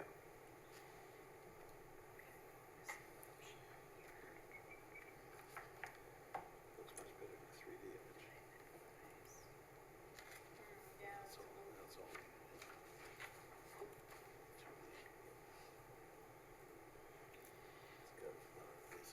Okay, is everyone able to review the plan? Yeah. To view it? Okay. Yep. So, this application is for Vassar College, and it's for the restoration of Sunset Lake, which is a 2.78 acre existing lake, to the west side, to the east side of the campus. And, we estimate that within this existing lake, there's approximately 8,500 cubic yards of sediment. So this is measured wet sediment that we're looking to remove to restore the pond to the original bottom that, you know, the constructed bottom historically. The method of removal would be through suction hydraulic dredging, which I will let Mark provide more details about that in a few minutes. It's a very environmentally sensitive method of dredging, and it involves suctioning out the sediment and then pumping it to an area for it to dewater or dry. So all of the activities that are being proposed within this application are of a temporary type, meaning the earthwork that's going to be performed to set these dewatering tubes up, the earth would be temporarily benched, and then it would be restored to the pre-construction topography once the project is complete. So to accomplish this, we would gain construction access from the north side of the pond in this area. And we've calculated that 4 dewatering tubes would be needed to handle this 8,500 cubic yards of sediment. There'd be 2 tubes set side by side in this area, closer to the southeast shoreline of the pond. And these tubes would be each about 37 feet wide by 200 feet long. And then a third tube would be cradled on top that would be slightly shorter. And then, slightly to the north, a smaller tube would be set up. I believe it's about 60 feet by 130 feet long. And 30 wide, okay. 30 wide, thank you, Mark. And in staging these tubes, we worked with the topography. We kept them as close to the shoreline as possible where it's more level. There's an existing paved pedestrian footpath along this eastern shoreline of the pond. So we're putting it partially over the footpath so that we can minimize the grading into the eastern hillside. And we also had to site these tubes carefully to avoid sewer manholes and also to minimize the transplanting of trees. Because if you're familiar with this hillside, there are some crabapple trees dotted throughout it of varying ages. And our goal is to heal those in, to remove them with probably a tree spade, heal them in, and then ultimately replant them when the project is complete. To help achieve the level pads, we would have to place some concrete blocks right along the eastern edge of the pond, and then we would attempt to balance cut and fill as much as possible, but we may have to bring a little bit of fill in order to achieve this. And then ultimately, any fill and block that is brought in would then be exported at the end of the project. The hillside would be restored to lawn or a rolling meadow once the project is complete. The sediment, this goes into a further discussion, but the sediment at this time, I believe we're going to export it, or it's still, the decision is still being made, but it may be that all of the sediment is exported. And the 8,500 cubic yards of wet sediment actually would reduce to about anywhere between 1,700 to 3,400 dried volume. And the reason that that number varies so much is because it's based upon the composition of the sediment, because if there's more gravel in there, it doesn't reduce as much as if there's organics and, more muck that reduces at a greater rate. All right. Areas for staging and vehicle parking are indicated on the plan at the north of the pond, just working within the existing level areas. We're also proposing a sediment and erosion control plan, so there's silt fence. It's a little hard to read without zooming in, but there's silt fence indicated here, a construction access anti-tracking pad is also indicated, and pedestrian safety fencing would be surrounding the work area to keep students and other pedestrians out of the area while the work is taking place. And we are working on addressing the comments. Thank you to the town for getting us the comments in such a timely manner. We really appreciate that. So we are addressing those, and one of the comments was to do with the duration of the project for each phase. So just to give you a rough idea, the mobilization and the earthwork may take about 1 to 2 weeks, and then the active dredging phase of the pond could take approximately, it varies, but 2 to 3 months with an outside chance of going to 4 if we have a lot of bad weather. yeah, so it is weather dependent.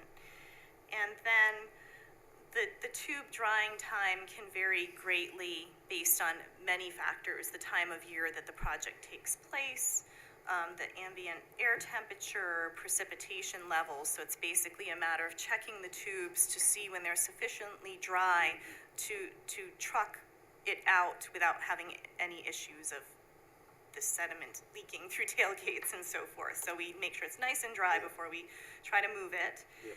And then another couple of weeks to remove the dewatering tubes, the liners, the blocks, and to regrade that hillside to the pre-construction conditions. You're hoping to do that this summer, kind of thing? You're not sure yet? So the setup, the benching, and then the actual dredging, yes. But one of the things about the geotextile tubes is that they really assist a lot in reducing the volume of the sediment. Yep. Okay, just by consolidation and by sitting out there and cooking in the heat, the sun. But it's going to need a period of a couple months probably, that volume and the depths of sediment that are going to be in those tubes, for it to fully get through that process. The outside of the material inside the tube, which are 100% contained, by the way, the outside layer is the first part to obviously dry. It's kind of like a Chew's bubble gum. The very middle of it will be liquidy. It takes longer for that to get dry. Got it. So that could be a period of months, and quite frankly, if depending on when we can actually get started, and obviously the weather and everything else, if it goes too far into the late fall, early winter, and we start hitting freeze cycles, the moisture entrained is going to freeze up as well. Yeah. So then you're waiting until the spring, so it sits waiting. Yeah, obviously erosion control is something you don't want the dirt washing back into the lake when it rains, or. Yeah. Exactly. And also as part of the plan, and this is there's gonna be more detail given as we address the comments, but, temporary diversion swales could be a key part of this to handle any water that's coming down the hillside, direct it around the tubes, and direct it to the pond. Sounds good. All right, anything else? I just want to check and see, Eric, it's been very helpful. Does everybody here understand what we're actually proposing to do in terms of what hydraulic dredging with a horizontal auger is? No. I assume there's a pump involved to There is a pump. suck things out. So it wasn't included in the submission, but it began to occur to me that a lot of people don't know what this is, so I thought I would give you a couple slides and explain kind of what it is. I mean, a few years ago, the pond was emptied for something. I can't remember. Yeah, they did that for, I when can't remember why they did that, but I saw pictures, yeah. Okay. I think some advisor told me it was an earlier attempt to control the invasives. Yeah, they used to do drawdowns, but I think the spillway is having some issues, so I think that's a second project that may be coming. That's not us, but. Yeah, so I'm not gonna bore you with this first one, but basically it details the different kinds of dredging. If anybody's familiar with dredging at all, most people think of excavators. Backhoe going. Yeah, big backhoes, front loaders, cranes, things like that. Yep. So that is the applicable method and a good method to deal with certain problems, but not a problem like this. As one of the people that hand surveyed the sediment depths in this pond, probably 85 to 90% of what's in there is organic material. It's decomposing plant matter or decomposed plant matter. There is a sand plume running down the middle, but it's relatively minor. There's also diver dredging, which is not an option on the table here, just because the volume is so massive compared to the size of the pond. So what we get to is small-scale dredging, which is a nice balance between efficiency, cleanliness, eco-friendly, and cost-effective. So this is a picture of a hydraulic dredge, similar to the one that we're going to be using on this. This is actually the smallest hydraulic dredge that's manufactured. It's a 6x6 pump. The machine's about 21 feet long, 6 feet wide, weighs about 4,500 pounds. That yellow apparatus attached to the pipe with a cable near the front of the machine is what's called a horizontal auger head. Okay, so much like a snowblower, Yep. the auger spins, it churns up the sediment within a shroud, which surrounds it once it's down on the bottom, to try to contain turbidity.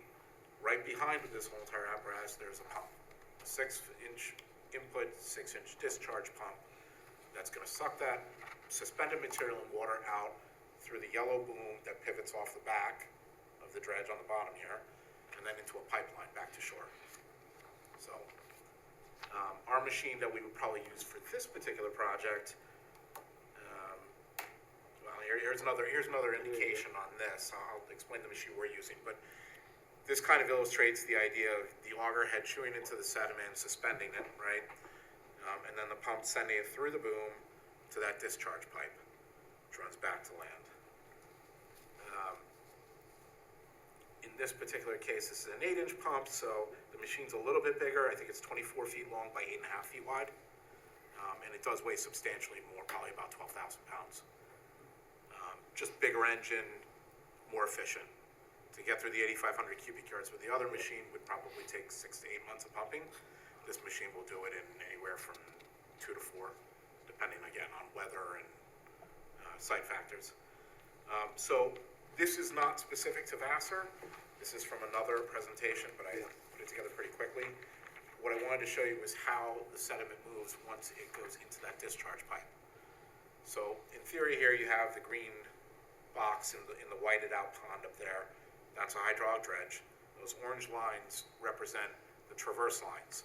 So this machine is dragged through a windlass pulley, okay, across the pond at an extremely slow rate, probably about 9 feet per minute, okay?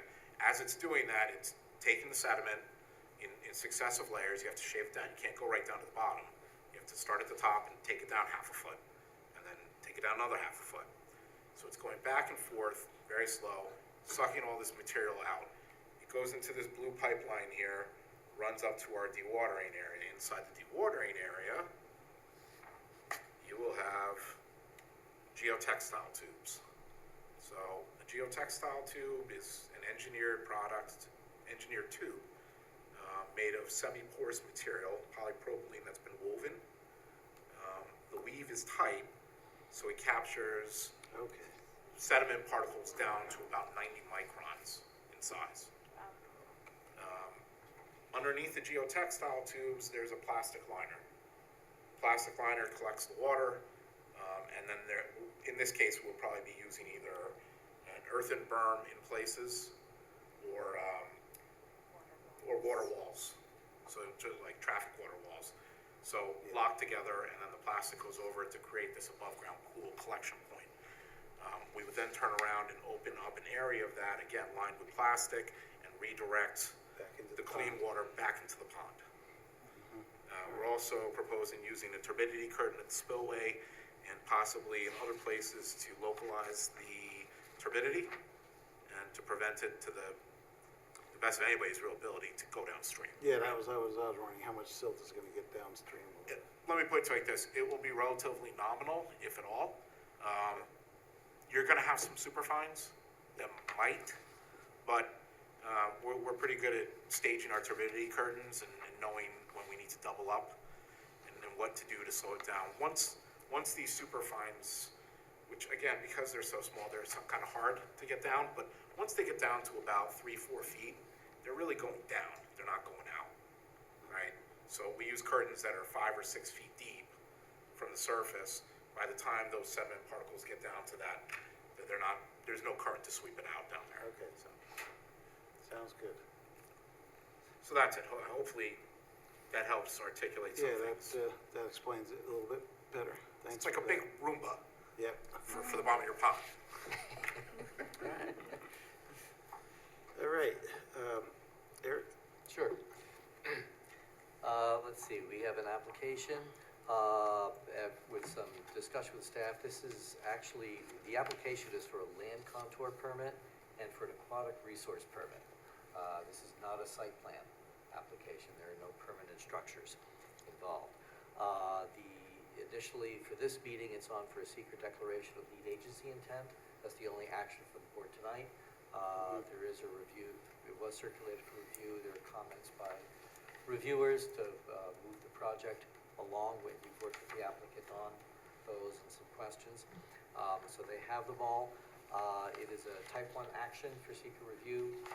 There's one threshold for criteria due to historic, potentially eligible buildings in the vicinity. That makes it a type 1 action. FYI, the recommendation on page 2 actually has a typo where it says unlisted, and that was supposed to be type 1, just as it is in the rest of the staff memo. There's a few comments here, others from departments. I think that's pretty much it. If you have any questions for the applicant about things that you'd like to see, that would be appropriate at this time. Great, thanks, Eric. Andy? So we've provided a review letter. I'm gonna let, I think, is Carol still, if Carol's still on, I'll let her talk about the permitting situation with the VEC. This does require a speedies permit, a stormwater pollution prevention plan. It will be erosion control only, but they will have to submit for coverage. Most of our comments were related to erosion control and stabilization. Just based on your presentation, I did write down a couple of questions. As far as the sediment tubes,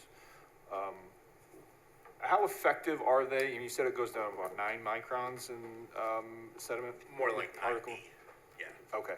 I mean, just for the board's kind of edification, like, what does the water look like coming out of it? Is it turbid generally, or So is it goes in black, and I would say it comes out extremely faintly gray. Okay.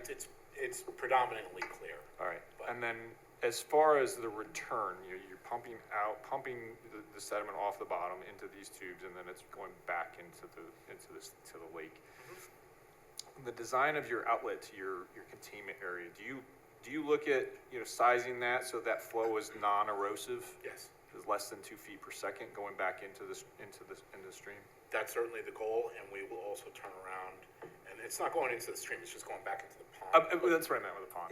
But so as soon as it hits the water, it's going to slow down dramatically. Sure. But we'll also put a curtain around that. Okay, so you have 2 curtains. At least. Okay. We'll probably have stage curtains. Okay. That's something I'd like to see. I know you have the main curtain, you know, by the, you know, the outfall or the outlet. If there's other curtains, we'd like to see that just so, you know, as we're, because we will be monitoring the project periodically on behalf of town. We'd like to know where things are supposed to be or anticipated to be. So the only thing I would say to that is the placement of the additional curtains beyond the one at the spillway and probably the one at the dewatering gauntlets is going to move over time. Sure, that's fair. Yeah, so I can't really like put on a map. What I will tell you is that they will be placed in additional places to retain, provide an additional layer of blockage, right? Sure. That's fair, and as, I guess what I would ask is that if you could show an anticipated outlet location and with the note that, you know, this stuff may move as the process progresses. Sure. Yeah, don't want erosion. No. Let's see. I guess the other question I have is, you know, how do you as you're, you know, room billing across the pond, how do you know how deep you need to go? How do you know when you're done? So we did a bathymetry to measure the volume in the first place, so we know what the water depth, what the approximate water depth in any one given spot is, and what the target is. Beyond that, the nature of these hydraulic dredges is such that they don't have the torque to go to beyond that original depth. Got it. They're not capable of chewing through earth. Okay, so when you start to feel that resistance somehow, we'll see it on the gauge shows first. up. Yeah. And then you'll see it on the gauge, the pressures will change. Okay. And then the operator backs off of it. And you know you're basically at bottom or you have a clog. So you check, make sure you don't have a clog. And then continue, and if you still are finding that, you're at bottom. Got it. I would say it even struggles with dense clay. Okay. So once you get to dense clay, it's not effective anymore. Okay. Okay. Do you have a target goal in mind for how deep? It's not a very deep pond overall, but you have, So it's just, it's a man-made pond. So I would say the maximum depth in the pond that we found, and this is based off of memory because it's been a while since I did it, but I want to say maybe 7 feet is the max. And I would say that, believe it or not, the bottom is quite uniform in this pond. yep. So Yeah, I remember when it was drained, you could see that. yeah, so it's not like there's a deep center and then it slopes up gradually. Right. It's kind of like just a sunken box. It's just a big, yeah, it was kind of Yeah, it's a big tray. Man-made pond for, Yeah, I think we're taking out on average about 2 feet of sediment, again, predominantly organic. okay, that's what I was wondering, And, a couple feet. and we're probably looking for a water column of, 4 to 6 feet in most places. Right. And that'll be better than what it is now. Right now, it's extraordinarily shallow. I don't know how many people made it out there last summer. But the other thing that's going on in there is that there's a water chestnut Yeah, it issue. did look getting choked off Real bad. last. And believe it or not, that happened after the first time when we went to do the sediment bathymetry. That all came last year.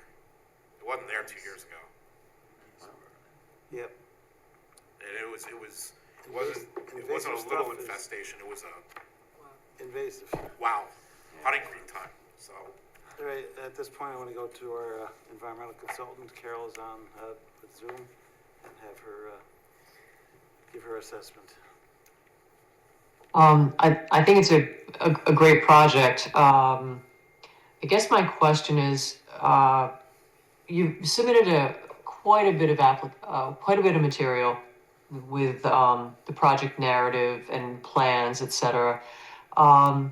Did you submit to the Corps yet? Because I know you submitted to the DEC, but as of last Wednesday, the DEC regulations have been nullified. So at this point in time, you do not need. It said it was a positive jurisdictional determination, but that's what's been nullified, the wetland regulations from the state. So at the you do not need a state wetlands, freshwater wetlands permit. I don't know where that's going, but the bottom line is you still need the Army. It's by 20, the aquatic ecosystem restoration and enhancement. Have you pursued that? So I believe that process is underway. We're trying to get everything into them. Because normally it's a joint permit between the DEC and the Army Corps of Engineers. And the Army Corps of Engineers now, it's an online, submit the permit application online. This, like I said, it's our number nationwide permit 27. It doesn't require a PCN, but it requires reporting, which is basically all the information is going to be in a PCN. I think you have all the information here, but I don't see any indication that you've gone for the Army Corps permit, and that can take some time. I know we spoke about this before. And that probably needs a water quality certification from the DEC. But again, restoration involved. How big this is, because it is a restoration project, so no mitigation. So just keep us in the loop. Let us know where you stand with the Army Corps, and we'll keep up on it as the DEC progresses through their, nonsense with the regulations. A couple of questions I did have. Is there any benefit of pumping the pond down a little bit, or doing a pump around? I don't know what the volume, the incoming volume and the exiting volume of that pond is. I think it varies dramatically with rainfall based on what I've seen. True. But again, it's not a deep pond. We may look at trying to drop the level just a little bit to give ourselves a little more freeboard on the spillway. Right. To assist in containing the sediment if there are any superfines. Right. So that is something that we've already been discussing. But That's good. The Fontainebleau is almost stagnant. I mean, there's very little movement in that stream. There's the Casper Kill coming through here. I think it's called the Fontainebleau. Fontainebleau? Oh, I thought it was part of the Casper Kill Creek. This pond is part of the Casper Kill. The one that comes under the Science Bridge building is the Fontaine. Oh, okay, got it. You might want to coordinate with, after the meeting later, you might want to coordinate with Carol on best methods for communicating with the Army Corps. She has a lot of experience with it, and that might be helpful. I think you're right. Carol, I just had a question on, I saw, some judge overturned the new DEC regulations. Does that mean, for wetlands, does that mean it just reverts back to the old ones, or is everything's kind of in limbo? Well, I believe it reverts, and Lisa can comment on this, but I believe at this point in time, we reverted back to the old regulations. And in that case, this was never a DEC wetland in the first place.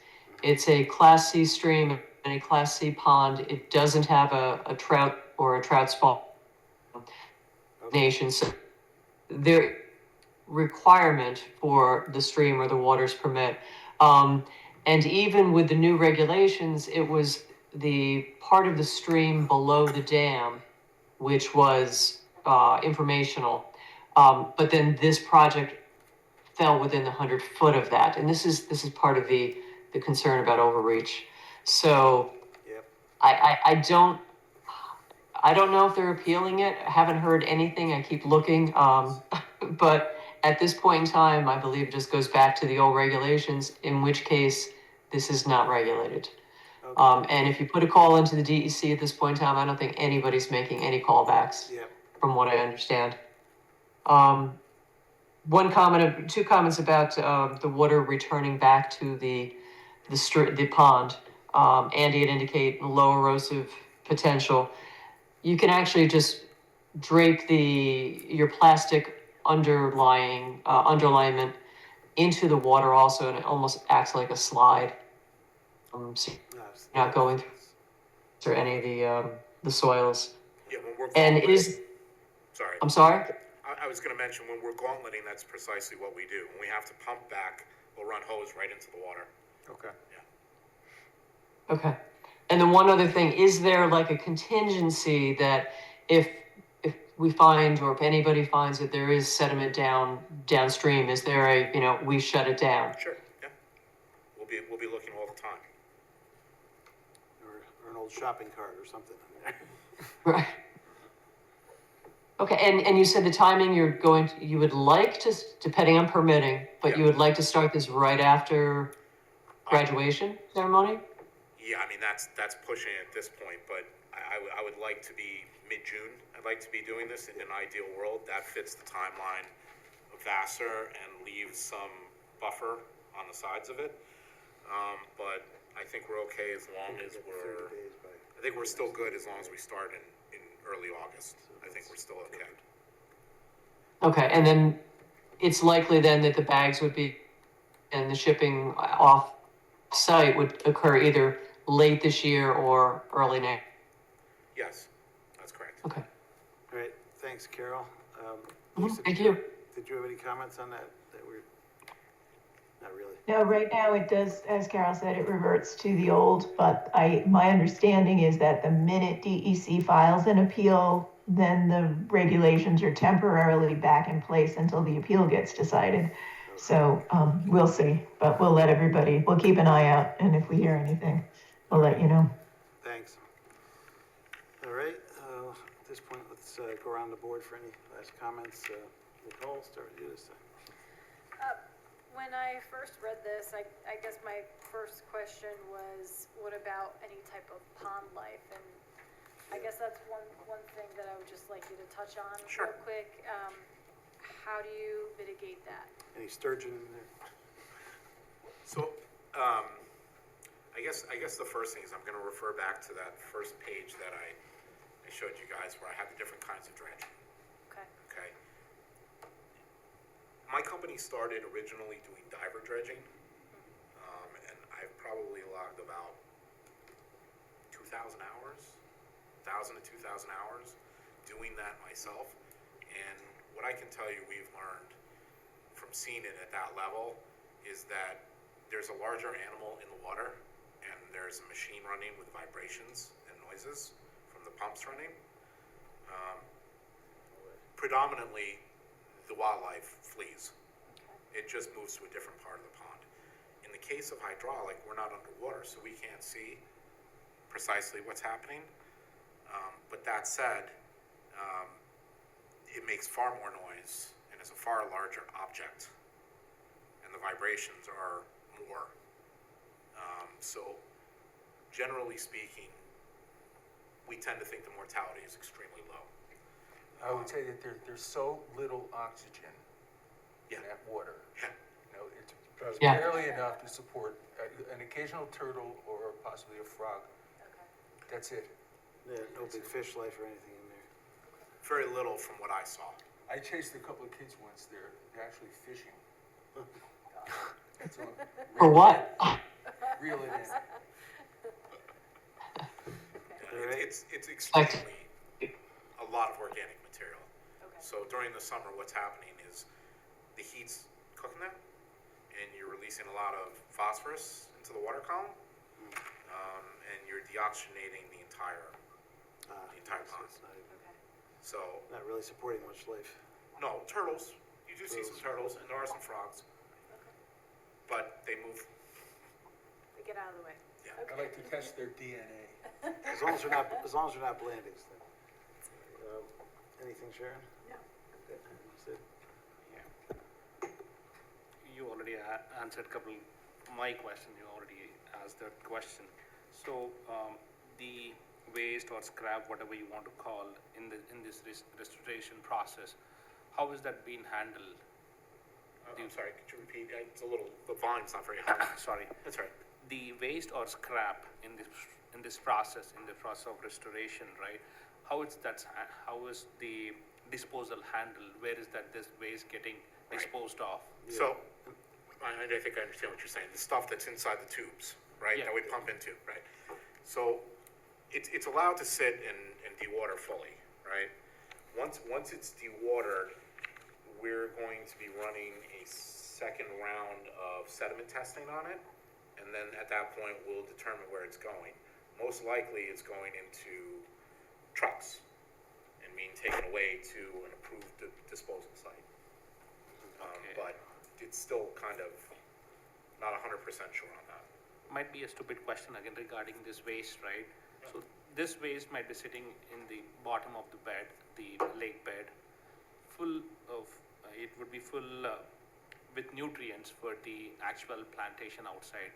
Won't you ever thought of having this is organic manure to be basically said, Yes. right? So you're 100% right, and things tend to grow extremely well in it if conditioned properly. The challenge is determining if the sediment is laden with any outside contaminants, which would fall outside of DEC guidelines, which I believe the old guideline still restricted use. You still need a BUDS determination.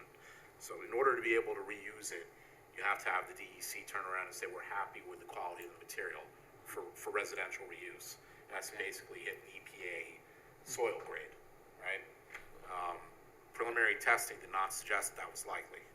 So if it's sitting there not causing any problem to the water life, obviously it would not cause any problem to the plants growing on the ground. I mean to say again, we still need to get the DEC approval for that. Thank you for that. Disposed of. One last thing. So this restoration work, what you have said, might take anywhere from 2 weeks to 4 months, depending on the weather, right? 2 months to 4 months. 2 months to 4 months, my bad. So during this process, whether it might be traffic or noise or pollution, how is that you guys are trying to address this for the neighbor?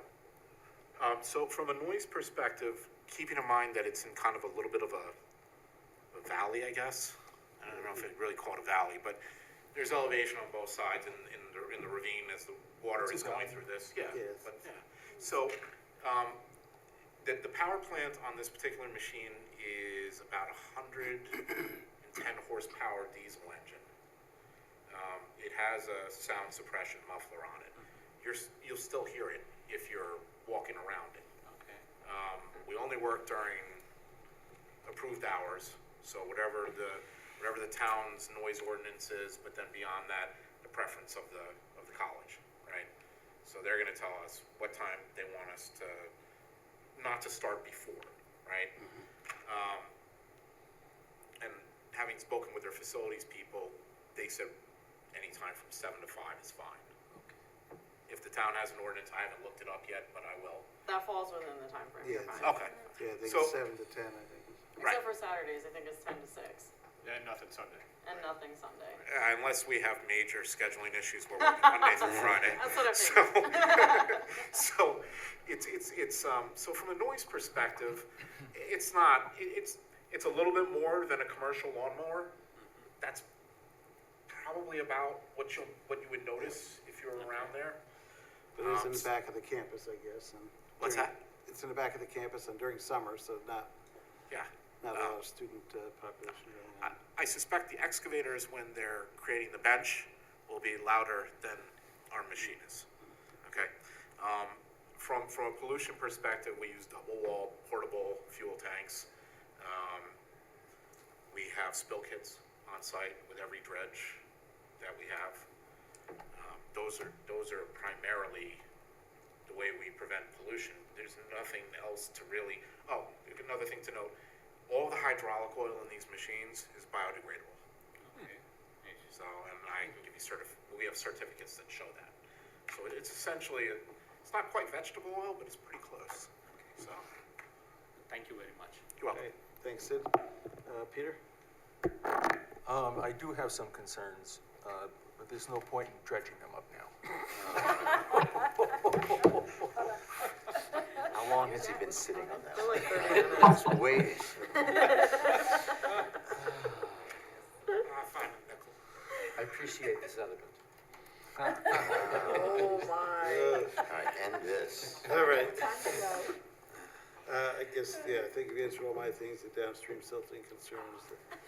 I mean, if you decide to truck it off, I don't know how many trucks that would Yes. take. And that kind of route, you gotta mention, but other than that, I think we're good to go. Okay. I move the planning board declare its intent to be lead agency to coordinate the environmental review of the proposed action as a type 1 action and authorize the planning department circulation of a notice of said intent, a copy of the EAF, and a copy of the application to all involved agencies and identified interested agencies. Second. Moved and seconded for lead agency, all in favor? Aye. Opposed, motion passes 5-0. I move that the planning board defer further action on this application pending establishment of lead agency, direct the applicant to respond in writing to comments of the planning board and those received from town departments and agencies, included but not limited to the following 1 through 8. Second. Moved and seconded, all in favor? Aye. Opposed, motion passes. All right, you're good Thank to go. you very much. Hopefully we'll see you back here in May and get through. See you again soon. Oh, Lordy. All right, a couple of time extensions we have up. Habitat for Humanity subdivision. I move the planning board grant 1 90-day extension of conditional final subdivision approval from May 16, 2026 forward to August 14, 2026. Second. Moved and seconded, all in favor? Aye. Opposed, motion passes. Stratford Farms 3-lot subdivision. I move the planning board grant 2 90-day time extensions of conditional final major subdivision approval from May 19, 2026 forward to November 15, 2026. Second. Moved and seconded, all in favor? Aye. Opposed, motion passes. And BP4 Westerly House. I move the planning board grant 180-day time extension of site plan and special use permit approval to commence construction from June 5th, 2026 forward to December 2nd, 2026, and a time extension of said approval to complete construction forward to December 2nd, 2027. Second. Moved and seconded, all in favor? Aye. Opposed, motion passes. Any other business anyone wants to bring up for the board tonight? I move that we terminate tonight's meeting. Second. Amen. Moved and seconded, all in favor? Aye. Opposed, motion passes. Good night, everyone. Good night. Thanks, Lisa. Night, everyone. Thanks, Good night, Carol. all. Thanks, Carol. Have a good night.